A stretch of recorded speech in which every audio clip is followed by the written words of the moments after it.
Hi there, this is Santino Pino, and it is time for another episode of BOP in the headlines. Today, we are headed over to BOP.gov.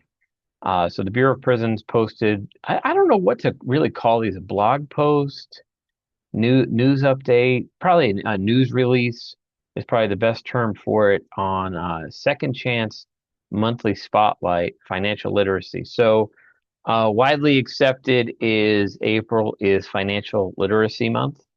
Uh, not just for inmates, not just for prisoners, not just for those in custody. It's Financial Literacy Month in the United States. So we're going to talk a little bit more about it at the end on the coast to coast impact of Financial Literacy Month. But let's talk about financial literacy in regards to how the Bureau of Prisons is looking at it. So April is officially recognized nationally as Second Chance Month, a time dedicated to supporting the successful reentry of individuals returning to their communities. In alignment with the mission, the Federal Bureau of Prisons is highlighting the financial literacy and employment readiness programs that play a vital role in reducing recidivism. In case you don't know, recidivism is when inmates get out of prison and come back. So the Bureau of Prisons is trying to reduce the amount of inmates that get out of prison and then end up coming back to prison because of either parole violations or new crimes. And the act of getting out and then coming back is recidivism, and they want to reduce that. Okay. The focus aligns with National Financial Awareness Month, which underscores the importance of building financial stability as part of reentry preparation. And when it comes to this, like I've said it in previous videos, I'm going to keep saying it. Like if you work for the Bureau of Prisons right now, you need to understand that the mission is reentry. Okay. Now, the inmates need to follow the rules. They need to follow the rules along the way. So if they're doing bad things, they need to stop doing bad things and start doing good things. Okay. But um, reentry is the mission. Okay. Getting inmates successfully, and it used to be called programming. I think now, because of the connotation with program and reprogramming, it might be called something else because I haven't seen the word program.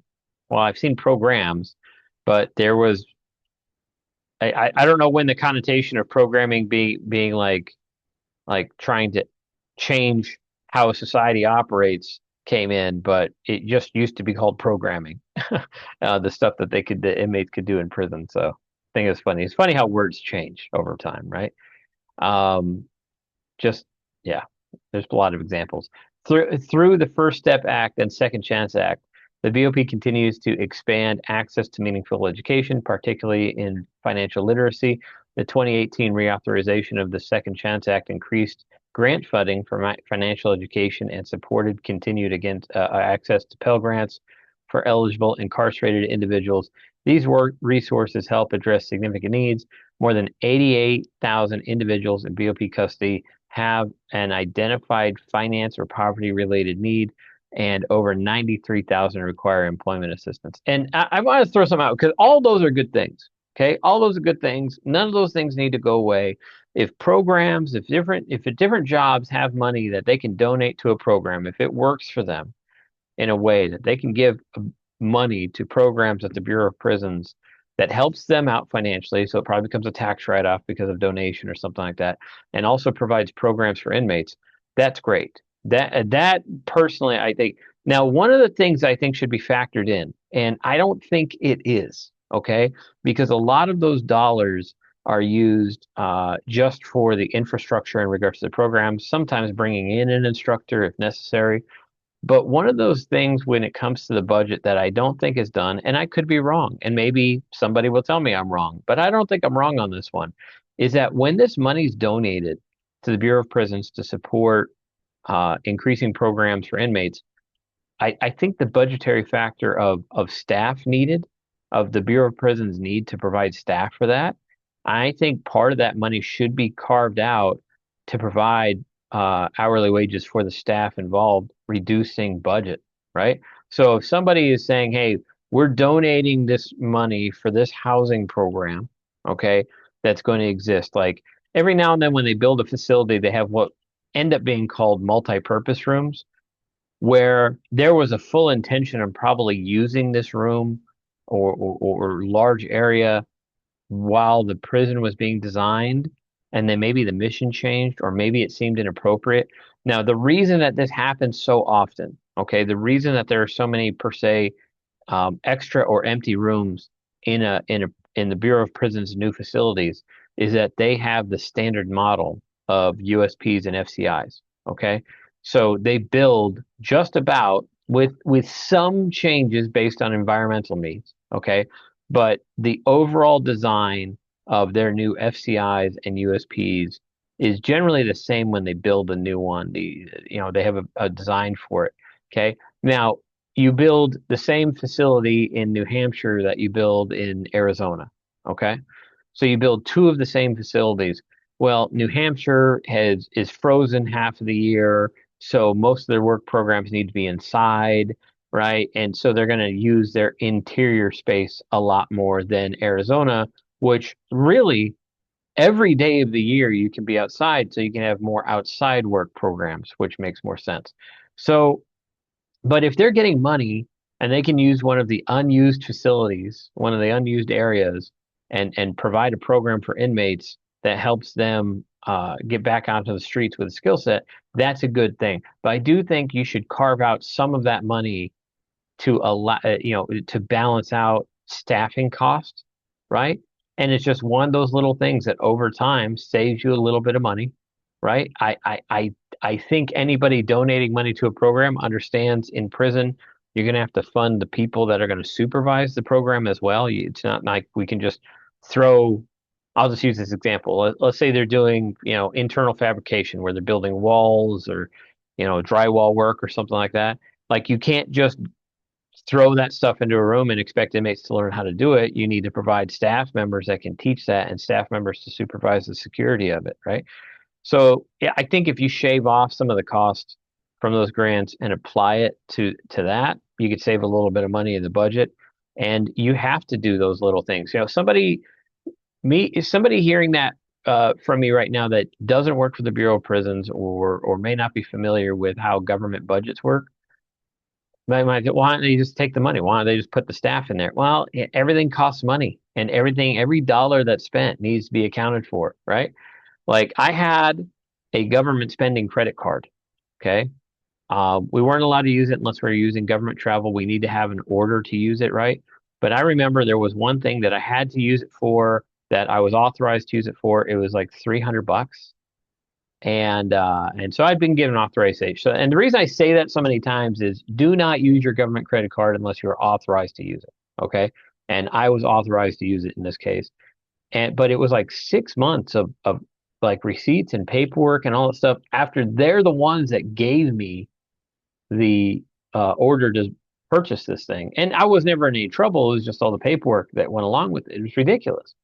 So so every dollar is tracked. And I think that some of those dollars should be used to pay the staff there, not extra money or anything like that, just to relieve some of the budgetary needs of programs. To support these needs, BOP offers 12 standardized First Step Act approved programs focused on finance and poverty, along with 21 programs that strengthen employment readiness. Many institutions deliver financial literacy courses developed by Federal Deposit Insurance Corporation (FDIC), including Money Smart for adults and Money Smart for older adults. All very good programs. I mean, what the main reason that people end up going back into prison, they needed money, so they did something to get money, right? And so if you're teaching people skill sets that they can get out there, and see, the thing is, these programs also offer, some benefit to while they are in prison, making the prison just a little bit safer. Because every program, there's an inmate that wants it. Not every inmate wants every program, but every program that you bring into prison, there's an inmate that wants it, and because they want it, their behavior will remain good. All right, because they want to go to that program. Take away the program, now you might have a behavior problem, okay? But these programs, there's somebody fighting. So you want to have something that that encompasses most of the population, not all, because there are some inmates that just want weird stuff, right? They just want stuff that maybe only they want. There's no way or reason that we could bring that in, that the BOP could bring that in. But having a program that, having different programs that 75 to 90% of your population want and is going to keep their good behavior going so they can plug into these programs, that's a good thing. More and more programs is a good thing, but also allowing staff to be paid for that too. That's really good. So reentry preparation also includes the release orientation program. I wonder if they call that R&O because there used to be an A&O class. Offered 18 to 24 months before release. This program covers practical skills such as budgeting, opening a bank account, and understanding credit. Inmates can also participate in resume workshops and mock interviews, which help them address employment gaps and discuss their criminal history with future employers. And there's one thing I love or hate. I don't know. I'm fascinated, I guess is the right word, that they didn't mention so far the different jobs that come in and are willing to do job fairs, even mock job fairs with inmates. There are several jobs that either have zero problem hiring inmates or for their mission want to hire ex-inmates. There's a business near me, literally walking distance through that way a little bit, where they focus on hiring inmates that have gotten out of prison. Now the thing is, there is they don't do a lot of job fairs. It's kind of like I worked with this guy, I can vouch for him and all that stuff. It's unrelated to my business. It's just fascinating that there's that. But I have found that the biggest one to me, the biggest one that I have found that hires inmates and is paying them a little bit more than minimum wage are car washes. I found a lot of car washes don't have a problem hiring inmates. I mean, I was at a car wash years ago, went through, and listen, I'm in Arizona. A lot of the Hispanic population works at different car washes, but most of the time the supervisor is either most of the time the supervisor is bilingual. So that could be a bilingual Hispanic person, bilingual white person, bilingual anybody. And a lot of times they are an ex-inmate. In fact, one was an ex-murderer, right? He did 20 years. And he was very open and honest with me about it, which told me that he was open and honest with his supervisor about what had happened, what he did. But I do have to accept that people have paid for their crimes. Do I want that guy working at a school? No. Do I mind that he's working at the car wash, where at the time I was getting my truck washed? No, it didn't bother me at all, at all. So, car washes, there's a lot of different ones that I didn't really study that for this morning, but I always say that to people when it comes to ex-inmates getting jobs. The car washes will hire them in a heartbeat. Okay, and then from there they can find other jobs, right? Find and that's just I'm going to give that tip. Just that's not even just a Bureau of Prisons. This is a life tip. Okay, life tip. Your first job isn't your last job. Okay, go out, get a job, learn some skills, find another job. From age 16, well, actually, no, from my first paycheck job. So the reason I say that is I was working since I was 12. My grandfather was teaching me how to be a plumber. And I just didn't pursue. In fact, my grandfather told me, he goes, I'm teaching you this, so this is a backup. I never want you to do this as a career. I was like, oh, okay. Learned how to be a plumber back in the day. My first paycheck job was McDonald's. And that really, I was there a little bit longer than this, but then that kicked off me really finding a new job every 3 to 6 months so I could learn another skill set until I ended up in my career. And then when I got into my career, I stayed in the same place, but every 3 to 6 months, I wanted to learn a new skill set within the job, so I'd sign up for different programs. So, so what the same suggestion I'm giving to inmates is the same suggestion I'm giving to young people entering the workforce. It doesn't matter the job you get, go get one. Learn how to act in a job. Learn how to be polite and respectful in a job. Learn how to accept orders that are within the scope of your job, but maybe not written down somewhere, right? And that's an important job I think that's an important skill set for any job, is understanding that not everything you need to do at that job to make it work is generally going to be put on paper, right? And I think a simple example of that is, let's say you're in a job where you need to prepare reports. Okay. Well, a nice thing to do is to collate them, organize them. If it's a small report, staple it in the corner. See, that's not going to be in your orders of what to do, but it makes the job simpler, easier. It makes it more presentable, right? So there is a whole class of workers out there that, in this example that I'm giving about writing a report, that would just throw a pile of paper on the table because that's the minimum amount of effort necessary, and it wasn't written down somewhere to put. See, those type of people, like, you're going to be in entry level jobs for the rest of your life because you don't take any initiative to make the result of the job that you do good. Okay. So if you're collating the report and stapling it, putting it into a nice folder, and preparing it for whatever meeting that you're going to go to, see, that's going above and beyond. And I don't understand why all of a sudden going above and beyond is special now. Okay. It makes hiring and promoting really easy because you just hire and promote the people that are going above and beyond, and you leave the people that aren't going above and beyond behind at the minimum wage jobs. And then those people are the ones that get on the internet and complain, like, about their job. It's funny. Like, I maybe you're hearing my voice, maybe you're not. I don't know. That's just a skill set. It was a tangent. But let's bring it all back. Okay.